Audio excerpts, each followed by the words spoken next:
La plupart des Kinois, pour ne pas dire la majorité des Kinois, préfèrent leur président. Le vote, c'est un acte grave par lequel un citoyen d'un État donne sa vie à un autre. Nous allons assumer la victoire parce que c'est Joseph Kabila qui va gagner. Voilà. Si c'est qu'il dit Mulumba a gagné, donc c'est inutile. Tout solo laka, makambo, yabakashala, nabakengo, nabatimisuswa. Nazalakate pour nous exprimer sentiment nangai, nazo banga bato. Nazali les candidats députés les mieux élus à Congo Mobimba. Là où je trouve les génies de Vital Kamerhe, c'est de pouvoir entraîner même l'IDPS dans son jeu d'aller à la Cour suprême. Mais Vital Kamerhe, il y a pouvoir. Qu'est-ce qu'il a fait? Abo il a ma pièce. Ma preuve est à la guitare. Pas qu'il va rejeter à moi. Oya yo ndenge kaka moneli yo na modèle oza akolinga yo na modèle wana. L'artiste musicien congolais dénonce tout ça. Ne croyez pas que l'artiste musicien congolais ne dénonce pas tout ça. Bamususu ba député, ba 3 députés, ba 5 députés, on est commis terrorisme. C'est ça le malheur du Congo. C'est des gens comme de Mwanda. C'est parmi les gens qui ont enfoncé ce pays là où nous sommes. C'est un des malheurs du Congo, Honoré Mwanda.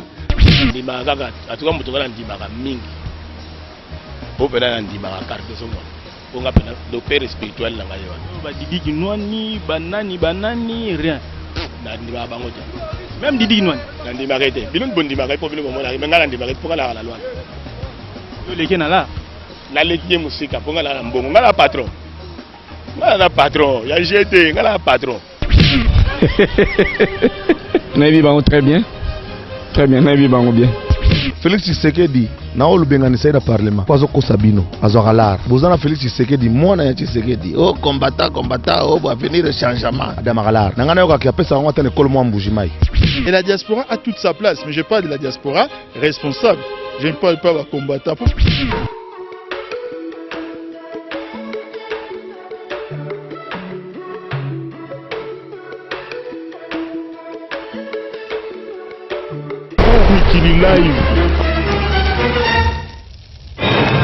Bienvenue mesdames, messieurs, merci pour votre fidélité sur notre site et sur nos antennes de Wapicom. Nous sommes là pour parler de la République démocratique du Congo, pour commenter l'actualité. Nous allons recevoir comme d'habitude, il est de coutume qu'on reçoit très souvent M. Papi Tamba qui ne manque pas à dire à la communauté congolaise vivant au Congo, voire à l'étranger du pays. Nous allons parler sur l'actualité. Vous le savez que Denis Lessi est aux arrêts pour avoir escroqué. Nous savons aussi que ça fait quelques jours que le chef de l'État a suspendu près de 16 généraux. Il y a plein de sujets qu'on va parler avec M. Papi, qui est notre invité habituel. Vous avez l'habitude de le suivre dans notre émission à l'écoute. Donc, restez-en pour découvrir davantage ces messieurs dans se dire bonjour, M. Papi, et bienvenue. Bonjour, Ndebo Kadhafi, et bonjour, Nabalandi Nyonso. Il y a www.congomikilive.com. Monsieur Papi, nous avons annoncé actualité.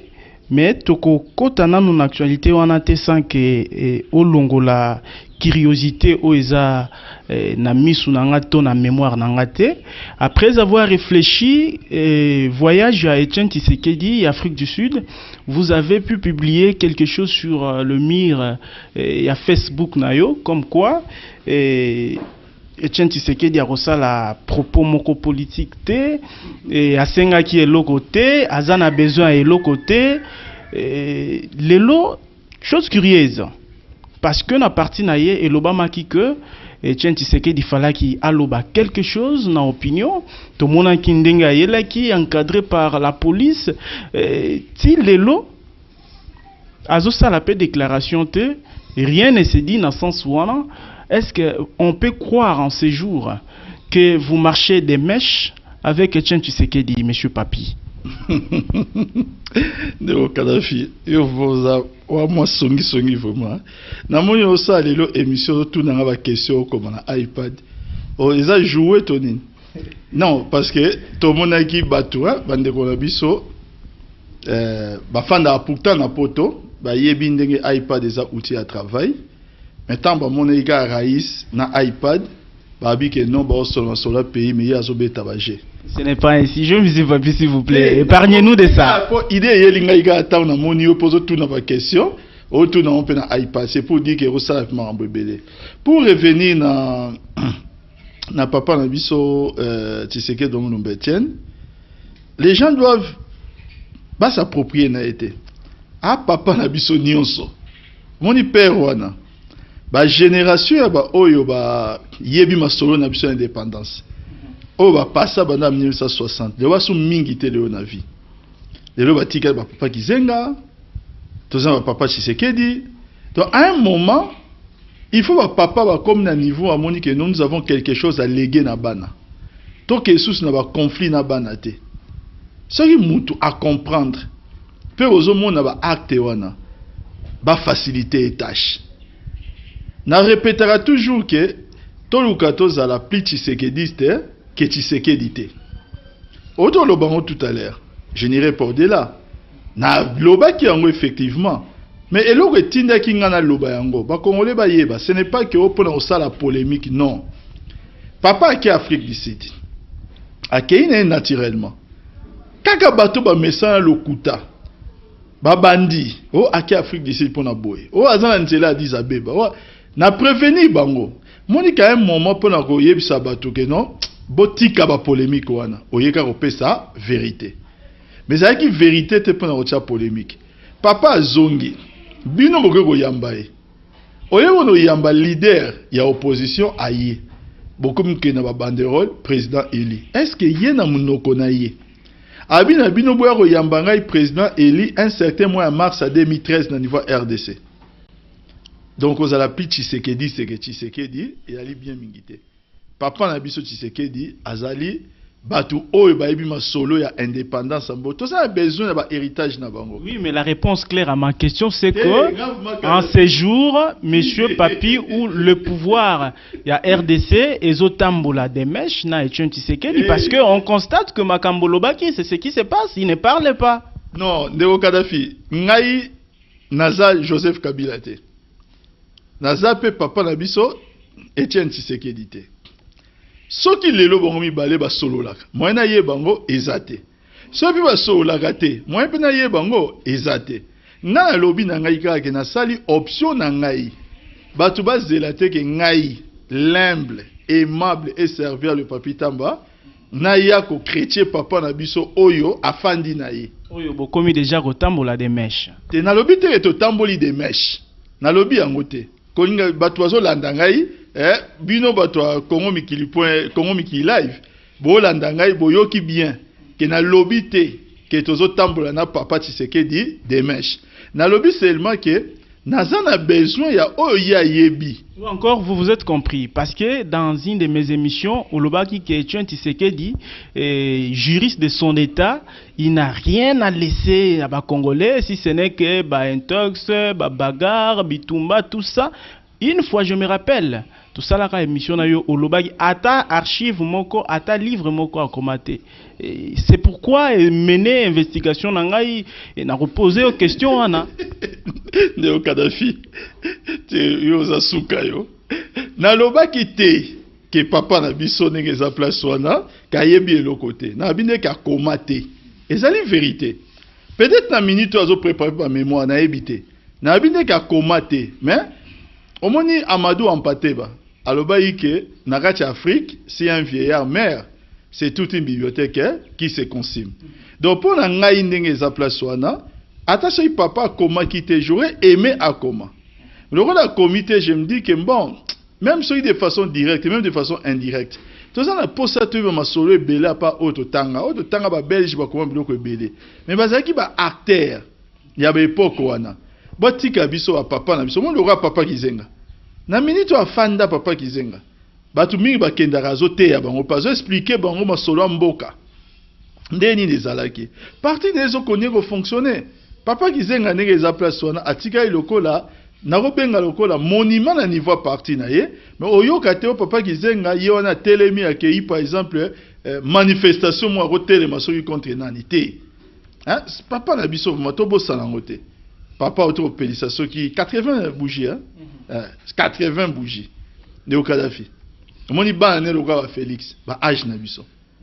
D'avant moi papa na biso. Il mérite donc du respect. Tu respectes Banda toujours. Merci. Passons à l'actualité. Nalobaki, Monsieur Papi, j'ai aussi suivi sur votre sujet. C'est pourquoi nako mixé en mouké na affaire Denis Lessi. Denis Lessi, escroc ou pasteur, sont des interrogations que les hommes se posent, que les Congolais se posent par rapport à Makambo Oyo. À Sali, Topé Oyo, comme lié.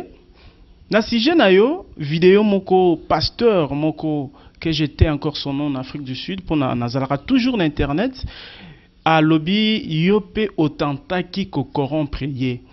Donc toloba vous qui marchez na kombo ya pouvoir, na kombo ya majorité, na kombo ya chef de l'État, vous êtes nombreux na lo wana ba Denis Lessi.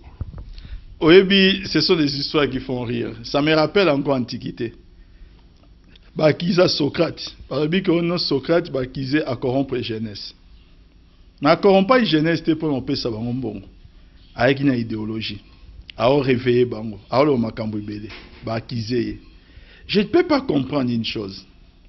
Comment un pasteur au bimasi la place publique au sali émission au lobé loko ozo kosa parce que beaucoup de gens qui connaissent l'humble Papita Babi que ce ne sont pas ses méthodes, ce ne sont pas ses pratiques. Un de Kadhafi, dans ce pays, Yoyebi, Naza est l'autre côté. Naza te sika Mugo Babi que Azali Poispe Moutaye Sangaso Naza Nani. Deuxième chose, Naza Nambongo te. Si on a lobby que aux alliés membres et à majorité présidentielle, puis aux géraki campagne et à chef de l'État et aux presse électronique. On lobby bien que na géraki. On lobby en bien à passer. Il y a lobby te que Erwan, a lobby lelo. Naza na mbongo te. Na ko benga ye pour na corrompre ye pasteur wana. Na intérêt nini pour na nini. Pour un azan Afrique du Sud, pour deux asalaka émission wa benga soki sans rival. Il y a des raisons à corrompre. Bon ba patron ba chaîne misusu. Yo za place wana. Wa pe patron ya chaîne na yo. Boza ba ninga na bino ebele. De bazan impact était pour que ngai papita manake de corrompre kaka ye na niveau Afrique du Sud. Et puis azo le bango publiquement et il se présente comme un pasteur. Moi, je la passe Yangwana, Kadhafi. Je le dis et je le répète. À qui veut m'entendre? Ce qui est le papitamba, Moutupamba, va payer $20. Va abi $20 wana, zoa yango, Moutumo alamuki. Ngungi mo essuie, abi zoa $20 qui nous corrompre, Moutou aza combattant. Nga $20 wana oliango. Ce qui est lié en côté, nous préférons appeler ça bitumba ensemble. Pour quelle raison? Ngai naza partisan bateau na lingaka bitumba politique. Il faut ça avec un idéal. Je ne suis pas kabiliste par coup ya baguette magique. Nali kabiliste par conviction. Celui lelo ozali combattant. Zala combattant par conviction. Peut-être on démontrer la conviction bah idée na yo que ngai en tant que kabiliste je me trompe. Mais Rosala combattante par prostitution. Na sala jemoko po batuba monanga enfin que ba lukaba pesa ngai mbongo. To ngana sala je po papa la biso Tshisekedi to kamere lokaningi ni vital. Ba monanga po ba pesa ngabo non. Moi je combats pour un idéal. Je combats pour un idéal, nenge bango ba combattre pour un idéal avec finalité moko. To converger vers Bolumamboka. To converger vers Mboka et Kende, Liboso. Chacun avec ses idées. Moi, je n'ai pas la science infuse. C'est pourquoi Papi Tamba est connu pour être un homme, il y a débat. Si j'ai besoin de convaincre quelqu'un, naki maka émission te. Naki maka débat te. Ndeko Kadhafi, si telengai crème moko, il y a opposition. Namboka autofandi. O atiaka makelele. O ngai Papi Tamba na debata na ete. Ceux qui nous débattent qui dans opposition, pour nous convaincre. Et aujourd'hui, le travail que nous faisons pour convaincre, ils ont porté ma fruit nango. Il y a beaucoup de gens à travers le monde qui nous écrivent, mais en privé, hein, peut-être pour le banga, qui reconnaissent ce que nous faisons. L'autorité estime que leur autosalaka, nous le faisons plutôt bien. Alors, si que intérêt inazana le combat qu'on corrompre non pas un co-débatteur, autre débattre que mais juste mutu o à recevoir votre monsieur. Pour n'être qu'on recevoir sous Bishop Élysée tende bomesana. Mais non, ce sont des bons spectacles qu'on a envie de voir quand on a envie de rigoler. Tango ayambara Bishop Élysée, bisoto sepe. Donc nga personnellement. Na d'ailleurs moi pour fandi bono za posa pour landa bloko monsieur. Au fandi pour landi bien Congo de l'honneur, notre Congo. Il y a un monsieur qui a réagi sur le sujet. À lobby, Papi Tamba se trouve même dans la difficulté. Il y a qu'à réagir dans le sujet à Denis Lessi parce que Papi Tamba, c'est un des membres de la majorité présidentielle où il y a défendu Capo et chef de l'État à chaque instant. Comment est-ce que grossière, topé, Moutoumoko Boye, oyo ayebana na mokili ayebana na makambu église ayebana pe que na couloir présidentiel aleka topé alekaka at lobama be topé al sala escroquerie na na kombo ya chef de l'État Papi Tamba a manqué de réaction. Ça veut dire il se reproche de quelque chose par rapport à ça. Na se reprocher d'Alili Denis Lessi bon. Na minute excusez nga longola mon pasteur na bengaka Denis Lessi. Hein, citoyen Denis Lessi. Ou bien messieurs voilà, messieurs.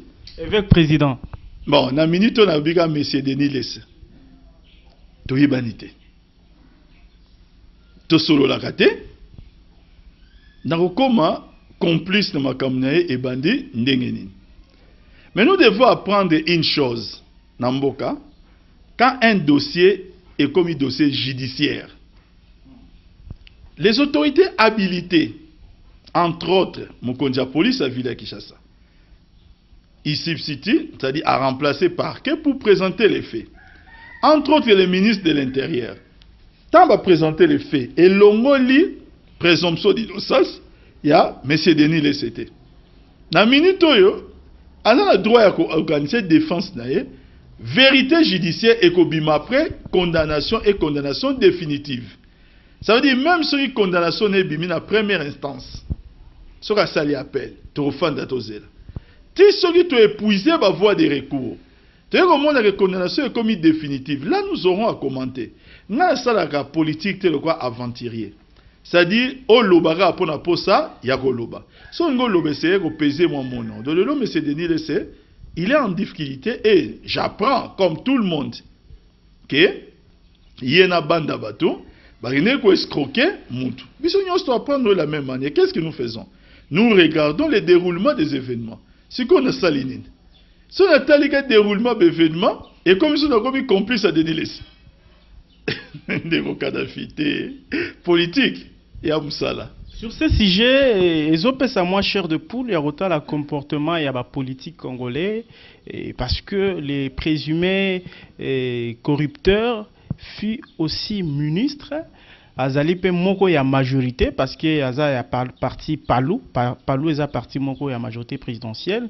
Est-ce que bozo yo rappé oyo population koyoka moi soni pe rola ki samake et plusieurs il y a ba congolais o ba occupera ba poste à grande responsabilité ba koza la pe batu oyo ba lekaka na ba schéma wana ça fait pas honte de la politique?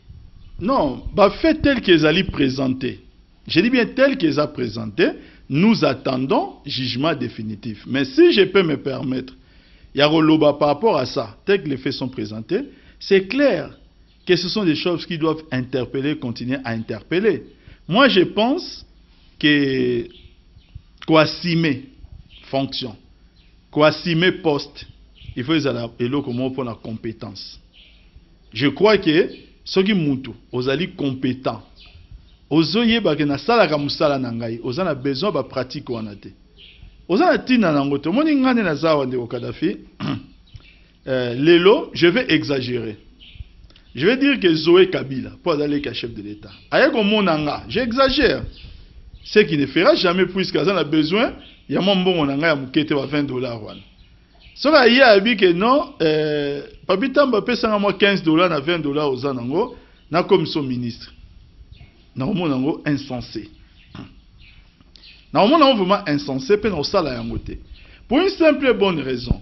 C'est que ceux qui Papi Tamba na yé compétent et qui travaillent, son travail à un certain moment sera reconnu. Téné de Kadhafi. Et loko yo na webisa yo, c'est un message d'encouragement même pour bandeko na mingi ya diaspora. Ngai naza muyombe des pères et des mères. Yo moko yebi ke régime tanto vive na Mobutu ngala na kapeme na Mobutu bangwandi bangala. Muyomba zate. Fait Laurent Désiré Kabila, na Laurent Désiré Kabila baye, ba pouvoir côté monsieur ba Katangé, Laurent Désiré Kabila, moi si na côté Maniema, lelo papa na Joseph Kabila, maman côté Maniema. Donc s'il faut Rolanda côtéri, o ba benga ethnique. Kotala ba ethnie. Ngai Papi Tamba nengo toloba, je ne pouvais pas ko gérer ne fisque, moi qui jewana ya campagne. Deuxièmement, nazo fanda na France. C'est-à-dire à 8000 km. Une raison de plus pour bâtir au Kate. Et troisième raison, je m'appelle Tamba. Na katia régime, noko moko oyangai. To papa lek nanga moko kombo Tamba azate. C'est le fruit d'un travail, c'est le fruit à persévérance. Par le travail et par la persévérance. Tant soit paix. Avec grâce à Nzambe oyo accompagnera biso poto bangakaye. Hein? Et ça lit que petit à petit. Comment Nzambe comme go bangisa des fois hein? Quand vous parlez de ça, bazo reconnaître souté qui peut parler au nom de Dieu et voilà. Comment Nzambe bangisa te? Comment Nzambe go bangisa jamais au bangisa ndé nyango. Pour mes place soit les anines. Yali ke ngai Papi Tamba. Na loba kombo na ngai Nzambe. Mais pour nous luke lango et le côté pour nous luke loko na sala comme sala nanga mais na vie na ngai na za mundimi na osala ni na osenga Nzambe a soutenir musala nanga to sala no ba émission ebele to buna bitumba o ba combattre ba mati ba menacer ba sali bo na ya jamais na bike na sali bango église pour na koka ko séduire côté mon non to solo na bango politique mais pour la protection na reconnaîtra que vie nanga ce qui était mbele mawatro Talarabi soba kilé pour là. Naïba que ce qui était, mais les mawatro. Donc, tikelangaï, moi privilège, je vais casser un côté, parce que, mais c'est Denis les César acquis la féwana. Est-ce que si faudrait croire na perspicacité et la justice, tout occupé comme on a ancien ministre Oyo à Korompaki Toloba pour revenir dans la fonction nae to occupé comment on a traduit en justice. Est-ce celui-là une part des choses? Alors ça l'a traduit en justice avec quel fait infractionnel? Yene les place wana akebaye ko proposer yé. C'est une victime. Il faut replacer ba fait nango. Nous j'ai dit seulement que moi à sa place j'aurais refusé. Mais le fait de donner son argent na droit à zan eloko oba bengaka préjudice. On ne peut pas transformer une victime na bourreau ou na coupable. Logique pénale, il y a droit pénal ne l'explique pas. Il a un préjudice et le préjudice. Bon, enfin, je ne dis pas qu'il a un préjudice. On va attester s'il a un préjudice ou pas après jugement. Donc on ne peut pas les transformer dans la même procédure pour dire que voilà a commis corrupteur. La démarche telle qu'elle a été présentée, azali mutu obeskrokaki. Et on doit s'en tenir à ça. Voilà. Papi Tamba est non public, Papi Tamba un chrétien, Papi Tamba quelqu'un de médias, un conseil pour tous les Congolais qui se fient de foi aveuglément ou n'andenge moko bo exagérer aux hommes de Dieu. Non, conseil Zara Moko. Moi tant Nzamba salari biso grâce à salari biso batu. C'est que à salari biso souka na kingote. Likola kingo atie mutu. Mutu ezo permettre biso dans le cerveau, tu vas discerner, tu vas séparer le vrai du faux. Tu vas même que ça moins esprit à discernement. Oyebi pour répondre à la question non. Na aucun exemple kakata o ezana kati même ya histoire, même dans la Bible. Yesu pa yati. akuta pe bato nyonso yesu tanga ya ko palanga sadi ko ignorer te qu'il y avait beaucoup de courants ba pharisiens ba laki ba sadducéens ba courant religieux alaki ba sala cop na monine na kati ya temple kaka place o bato bazali censé ko yepa na bango bazwa purification babiloko oyo bango fois de la purification bato ba sala ba boutique kaka liboso temple comme ça sur nga na boike le loko on somba pigeon on so il faut ça besoin ya même on a posé la sacrifice tel on somba nga na boutique libanda boutique nga nani ya ngai tanga moni eloko wana apanza apanzango abike bozo bongola ndako papa la ngai une caverne de voleurs toza na moi bobangi nzambe aventure na na vie na sala nanga so na ngina sala il y a privilège nanga mais na associé comme nzambe te. Merci monsieur Papi, changeons maintenant de registre. Et nous sommes informés et parce que boyebi ke na Congo pe na mokili information etambola na ba forme belé et toyokaki na ba rimer que le premier ministre Matata a signé un décret ndenga signé liboso wana ya ko admettre soute bamituka il y a plus de 10 ans na sol congolais. Et il semble encore que mituka o ezo traîner kuna na ba boma tout ça et oumeli. Il faut évacuer le plus vite possible, s'il faut même que ceux qui na fleuve ba boakango.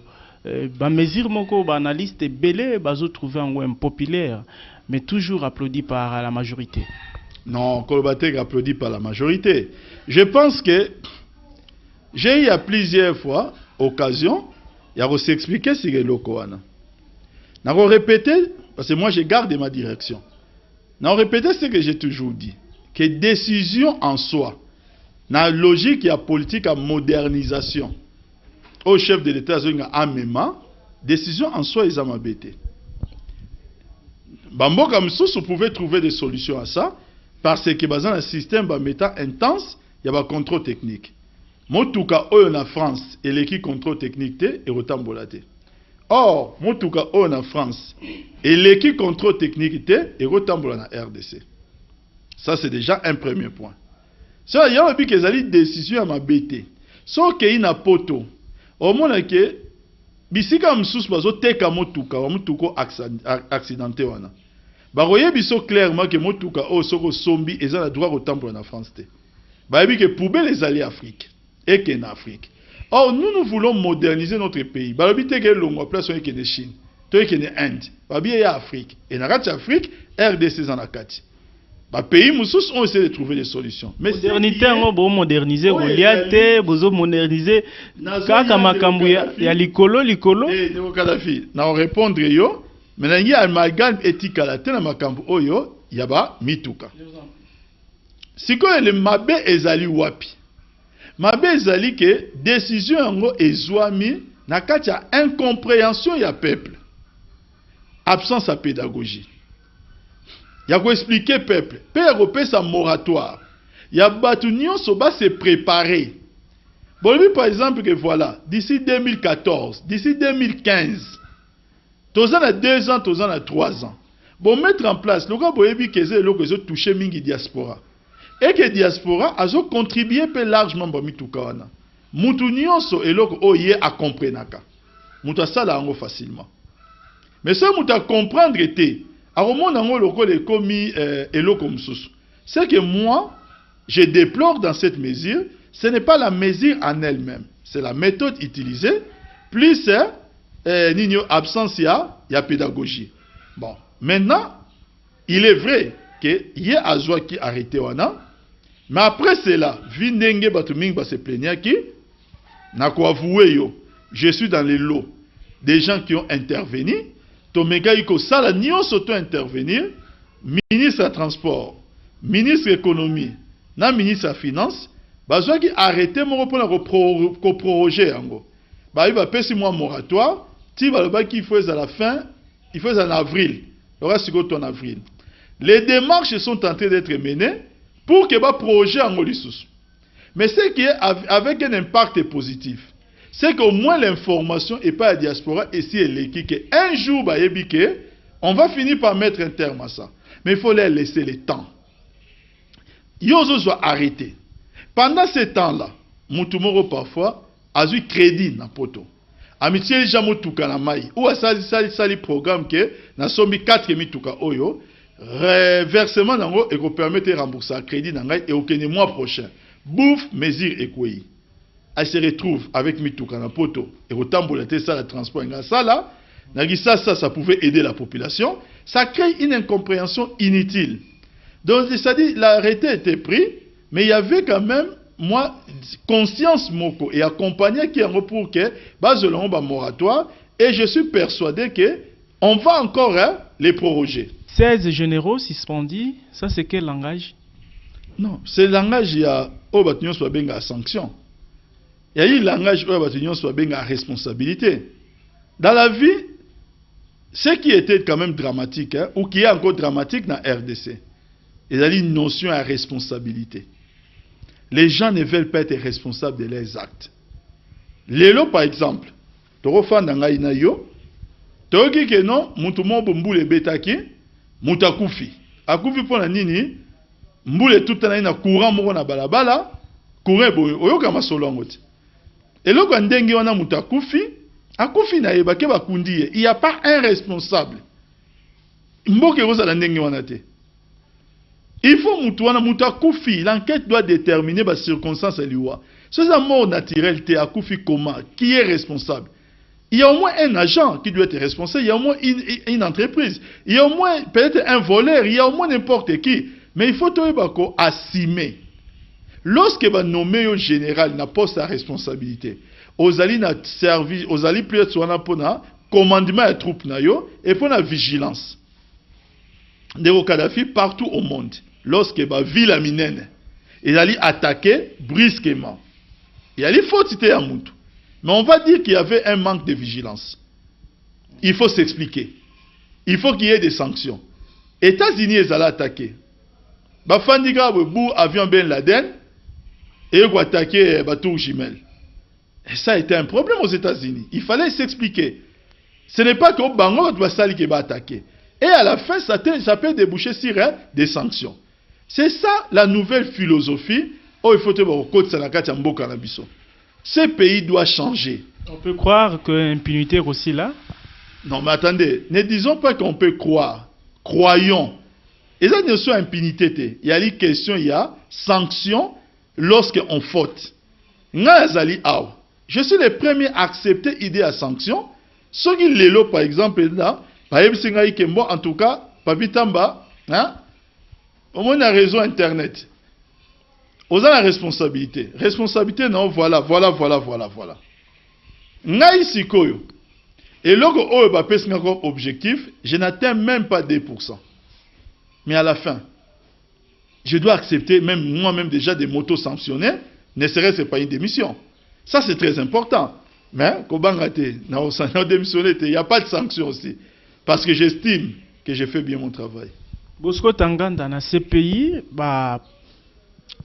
pour parler, M23 et Bandeli Lissoussou. Ça veut dire quoi? Parce que un moment, les Congolais ont crié que, comme Bazan a des bandades, chef Nabango a Kangami, donc Kimia et Zongi, Metoyo Kissoussou, le gouvernement, a Zongeli Koyoka Bango.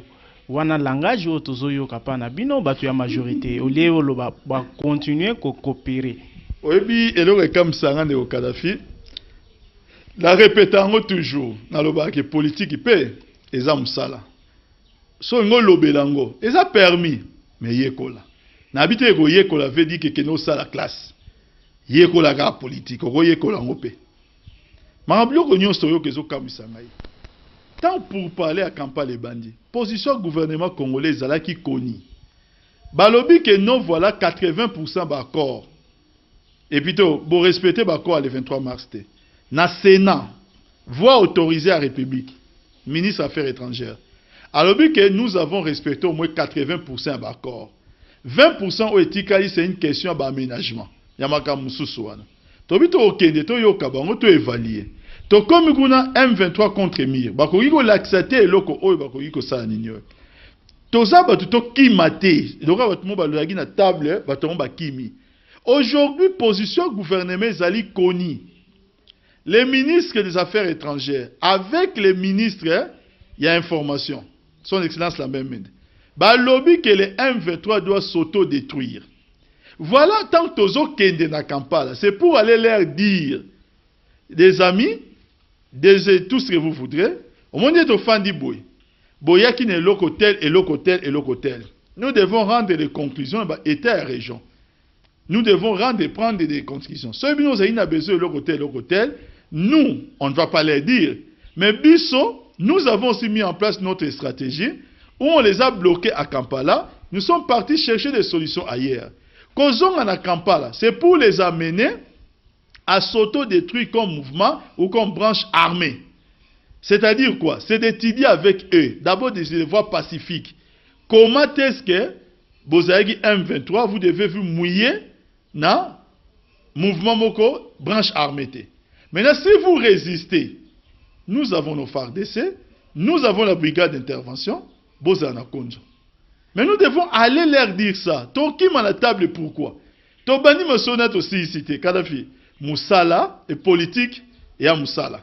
Kolobe la politique, ils a permis. Mais Luka Sanini, oyekola. Ba Congolais ba bangate que lobby ba komona susu ba M23 moko ba intégré armée FARDC na biso. Est-ce que vraiment Congolais lelo akoki susu ko banga? Avec nyonso oyo to wana répéter tant ngozanga biso. Ba kosa mingi. Pourquoi c'est kana benga amloka Joseph Kabila l'innocent Kabila? Chaque fois sorti blanchi. Ba kokolo ba boye sorti blanchi. À la kisi token zela msusu. Ba créer deuxième likam, sorti blanchi. Tout le temps. Avec toutes les victoires engagées par les chefs de l'État. Sur les plans diplomatiques. Est-ce que Congolais lelo a reçu ko fanda a douté les susu to andimela susu batu msusu ke Joseph Kabila mutazana M23. Roger Lumbala a stili sa ba chaîne à poto pour expliquer batu que M23 exagère à Kabila. Batu bandima qui est. Mais qui aujourd'hui est sorti blanchi? Entre Roger Lumbala et Joseph Kabila, Nani Moutou a vice-président de la délégation M23. C'est Joseph Kabila ou c'est Roger Lumbala? Alors, on a dit que c'est toujours un innocent. Batika Moutou Oyo qui fait des choses et qui veut développer des choses dans notre pays. Aza la mandat n'est peuple apprécié qui travaille. Parce que autour il y a Joseph Kabila. Contrairement à ceux qui croient, il y a des gens qui croient tellement à sa vision. On va croire tellement na volonté de reconstruire et de moderniser Mbokanabiso. Ça veut dire que chaque fois qu'il sera touché, il n'aura même pas besoin d'équiper yango. Au moment où il y a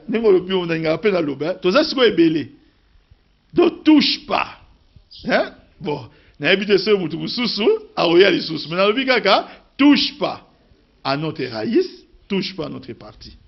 Touche pas à votre raïs, touche pas à votre parti. Je crois que vous allez moya souka poto kabwana, sinon une conclusion. Moya souka, on a goloba, na on s'adresse na bande konangai, otobenga ba combattant. Hein? Oui, l'émission est suivie de par le monde. Et là on a osenga na ba combattant, et là moko. Biso to a besoin ba adversaire politique. Ce bi adversaire politique, muto ope au talipa sali moi likamoko côté oza oningani obikeba. Toza na besoin ya batute ba beta biso. Toza na besoin te batu ba finga biso. Lokanga na robundana nga ite. Mais hein batu ba robundela nga baza. Mais na robundana nga te. Mais batu ba robundela nga baza. Toza na besoin ya nini te, ya kofinga na te. Toza na besoin to sala politique. To sala vraiment politique.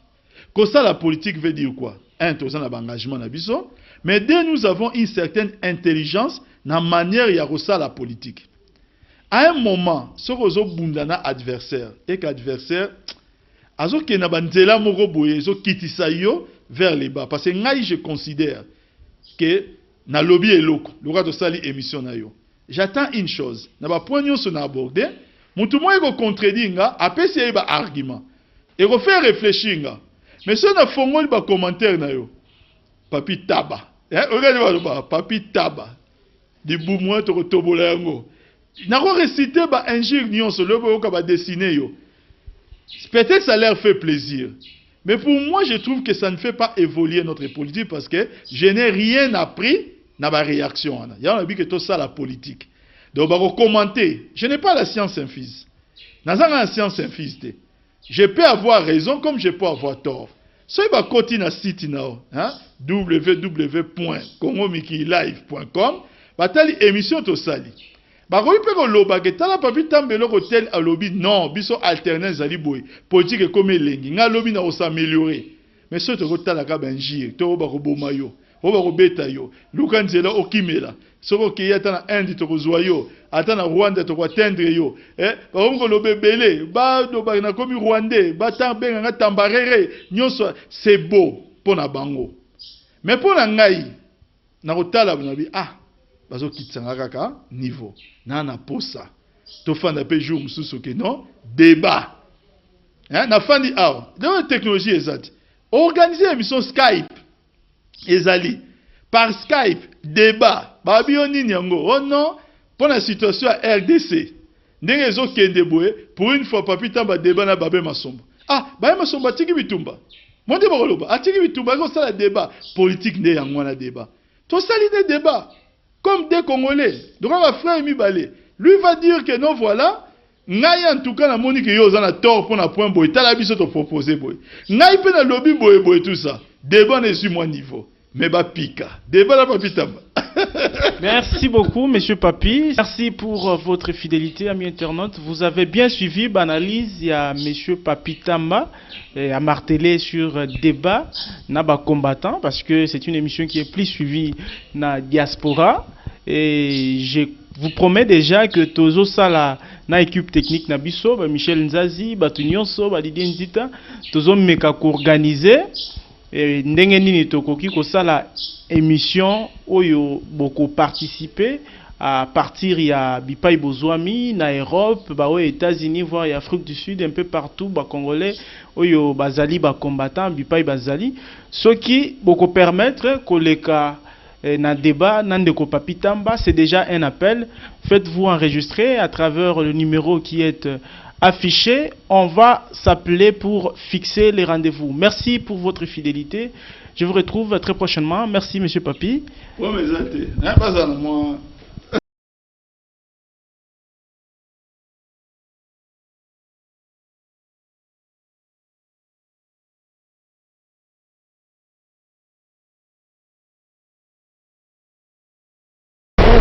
Live.